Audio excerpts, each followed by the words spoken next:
अगर हम परिणाम कर्नाटक का देखें और उत्तर प्रदेश का निकाय के चुनाव को देखें, वहाँ जनता ने परिणाम ऐसा दिया है कि भारतीय जनता पार्टी देश से बाहर जाएगी। और जो निकाय चुनाव में थे, अधिकारियों ने अगर बेईमानी न की होती और जिस तरीके से जगह जगह से सूचनाएं मिल रही हैं, अधिकारी खुलेआम हस्तक्षेप कर रहे थे। वोटर लिस्ट से लेकर के सरकारी कर्मचारियों का व्यवहार और सरकार का दबाव ये बता रहा है कि आने वाले समय में भारतीय जनता पार्टी न केवल जहां कर्नाटक से साफ हुई है, उत्तर प्रदेश या अन्य राज्यों से भी भारतीय जनता पार्टी का सफाया होगा। अच्छा, जिस तरह से MIM पार्टी और आम आदमी पार्टी ने मुस्लिम वोटों का ज़्यादा ध्रुवीकरण हुआ उससे, तो समाजवादी पार्टी की आगे 24 को लेकर लड़ाई क्या रहेगी? मैं आपसे कहूँगा कि जिस तरीके से आप पढ़ रहे हो और देख रहे हो और डेटा को एनालाइज कर रहे हो, दोबारा पलट करके देखिए। कई बार भारतीय जनता पार्टी सीधे लड़ती है और कई बार भारतीय जनता पार्टी कुछ दलों को आगे करके लड़ती है। इसलिए आपको इन चीज़ों को सोचना पड़ेगा। राजनीति करने वाले लोग और जो दल हैं पॉलिटिकल, वो जानते हैं कि आने वाले समय में किसके साथ रहने से और किसको हराने से देश का लोकतंत्र बचेगा। और आने वाले समय में जिस तरीके से कर्नाटक में बदलाव हुआ है या उत्तर प्रदेश में आज भी अगर मैं हिसाब किताब वोटों का लगाएं, जितना जन समर्थन लगातार समाजवादी पार्टी का बढ़ा है। अगर हम मेयर के चुनाव का देखें, पिछले चुनाव से तुलना करें तो वोट बढ़ा है और कितना परसेंटेज बढ़ा है आपने देखा है। उसी तरह नगर पालिका में परसेंटेज बढ़ी है वोटों की, टाउन एरिया में परसेंटेज वोट बढ़ी है।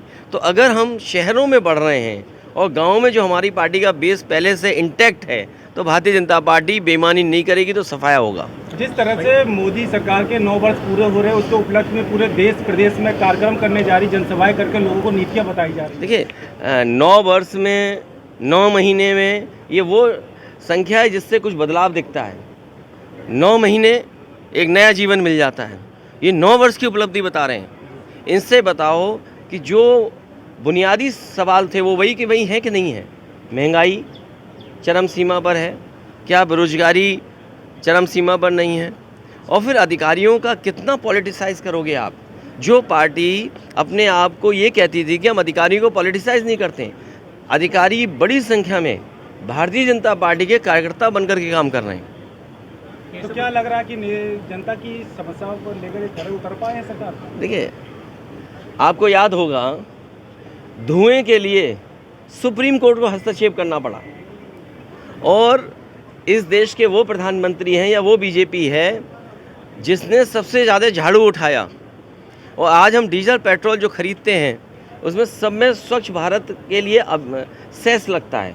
अगर डीजल पेट्रोल से पैसा इकट्ठा किया जा रहा है, नमामि गंगा में पैसा दिया जा रहा है, तो ये सवाल वही का वही खड़ा है, क्या कूड़े का निस्तारण इनकी सरकार में ठीक होगा कि नहीं होगा? नालियाँ साफ़ होंगी कि नहीं होंगी? तो शहरी समस्या अलग हैं, हमारे किसान की समस्या अलग है। किसान की कोई गेहूँ खरीद नहीं हुई, जैसी की जो महंगाई थी वैसी दिख रही है, जो तकलीफ है वैसी दिख रही है। तो क्या बदला है 9 साल में?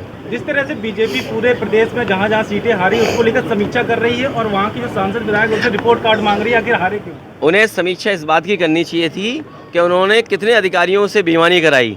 सहारनपुर में एक अधिकारी ने